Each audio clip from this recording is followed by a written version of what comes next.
Hi, everyone. Welcome to the Doyle Clayton Business Immigration Podcast. My name is Alfreda Joubert, and I'm a partner in the business immigration team.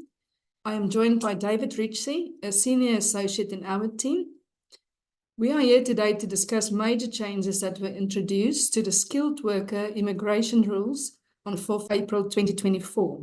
These changes are the biggest shakeup to the points-based immigration system since Brexit. And it's part of the government's 5-point plan to reduce net migration to the UK, which in their view has become too high. David, will you talk us through the key changes, please? Thanks, Alfreda. The headline change in the new rules is a substantial increase to the minimum salary required to sponsor skilled workers. Businesses will now need to pay a general minimum salary of at least £38,700 per year, which is a substantial increase from the previous threshold of £26,200. But that's not the end of the story, because they will also need to ensure the salary is above the going rate based on the occupation code for the worker's role. And the way going rates are now calculated means huge increases compared to the old rules. Going rates are generally now higher than the general 38,700 threshold.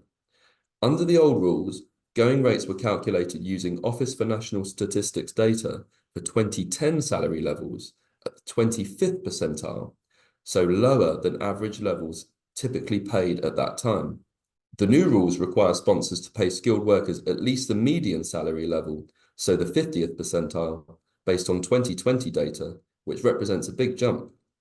For example, a business analyst would have required a minimum salary of £32,000 per year under the old rules, but from the 4th of April onwards, this has increased to £48,000, a 50% hike.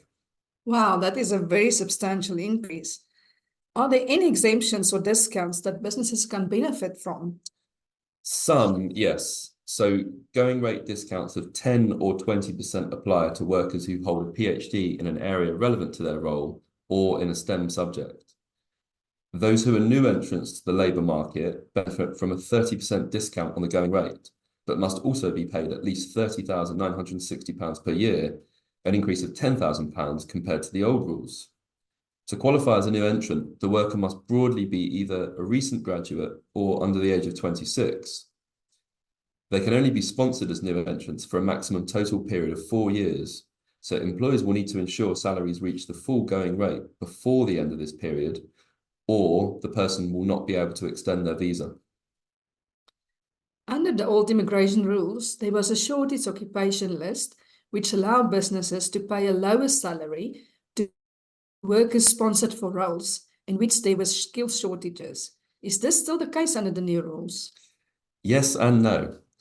The government has replaced the shortage occupation list with a so-called immigration salary list, which is much shorter and has removed the 20% going rate discount. Although the general salary threshold for these roles is lower, 30,960 rather than 38,700, this is a very limited benefit because the full going rate must still be paid. Can you give us an example, David? Let's look at the role of software engineer, which has been on the shortage occupation list for several years. Pre-4th of April, a software engineer would need to be paid a minimum salary of £27,200, which includes the 20% shortage occupation discount. However, under the new rules, this jumps massively to £49,400 per year. Wow, another very substantial increase. What about skilled worker visas that were granted under the old rules that will be extending post 4 April? There are transitional provisions that apply, but the salary thresholds will be different again.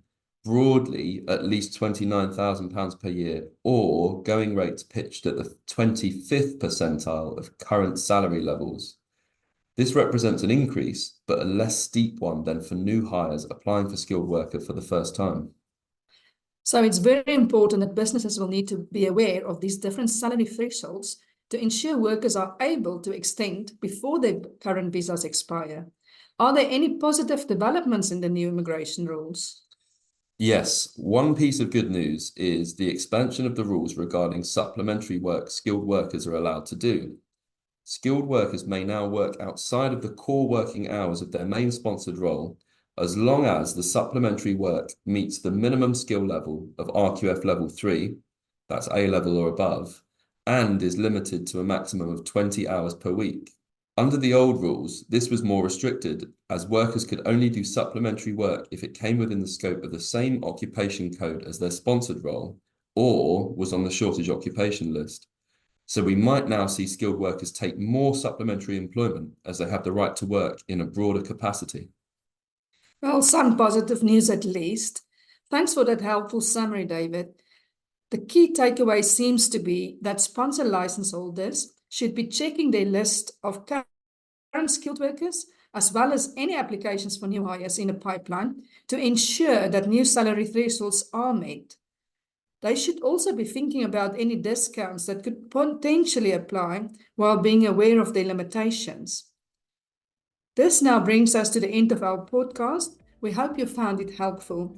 If you have any questions or you require assistance with audit tasks, HR and recruiter training, and assessing whether applicants meet the requirements of the new rules, please get in touch with the Dwell Clayton Business Immigration team. Have a good day.